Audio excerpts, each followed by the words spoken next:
Bench का ये सुझाव है कि ये सारे मैटर्स जो है रिस्पेक्टिव हाई कोर्ट्स में ट्रांसफ़र किया जाए और वहाँ पर इसकी एडजुडिकेशन हो, फ्रेश एडजुडिकेशन हो। इंटरिम स्टे और स्टेटस को जिन जिन मैटर्स में मिले हुए हैं वही जारी रहेगी। गाइडलाइन में कोई अनियमितताओं को लेके नहीं आए थे। हमारे केसेस जो हैं जो सुप्रीम कोर्ट में थे वो कंटेम्प्ट के थे।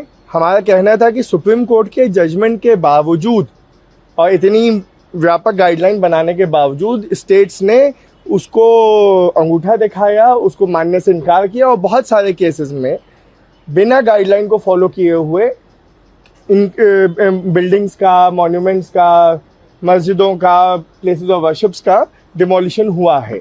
तो वो केसेस आज लिस्टेड थे यहाँ पे। तो कोर्ट का क्या आदेश हुआ?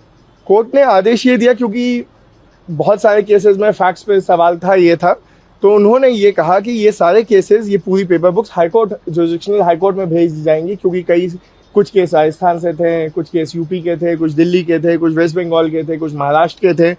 तो उन वहाँ के हाईकोर्ट्स में भेज दिया जाएगा।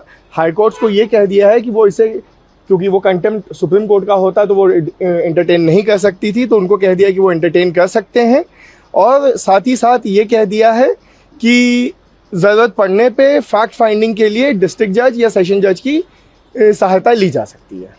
तो इसका मतलब है कि जो भी कंटेम्प्ट पिटीशन यहाँ डाली गई थी वो सारी अब कंसर्न हाई कोर्ट सुनेगी? जी, वो सारी कंसर्न हाई कोर्ट सुनेगी। अभी फाइनल ऑर्डर आया नहीं है।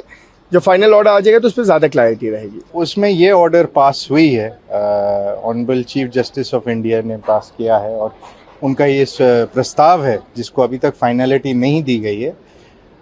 बेंच का ये सुझाव है कि ये सारे मैटर्स जो है रिस्पेक्टिव हाई कोर्ट्स में ट्रांसफ़र किया जाए और वहाँ पर इसकी एडजुडिकेशन हो, फ्रेश एडजुडिकेशन हो। इंटरिम स्टे और स्टेटस को जिन जिन मैटर्स में मिले हुए हैं वही जारी रहेगी और हाई कोर्ट ये सारे पिटिशंस की सुनवाई करेगी। आगे क्या माना जाए कि जो भी इस तरह की बुलडोजर की कार्रवाई जिन राज्यों में हो रही है वो क्या अब वो अपने अपने हाई कोर्ट जाएंगे, सुप्रीम कोर्ट को नहीं आएगा? देखिए, ये जाकर के प्रेसिडेंट बनती है कि नहीं बनती है ये तो जजमेंट आने के बाद समझ में आएगी। अगर सुप्रीम कोर्ट ये चीज़ का फाइनल फैसला करती है या फाइनल फैसला देती है कि हाँ अब से हमारे जो जजमेंट था इन रे डेमोलिशंस ऑफ इंडिया और इन रे इलीगल डेमोलिशंस ऑफ इंडिया की जो केसेस है इसकी जब तौहीन होगी तो कहाँ पर सुनवाई होगी और किस प्रक्रिया होगी।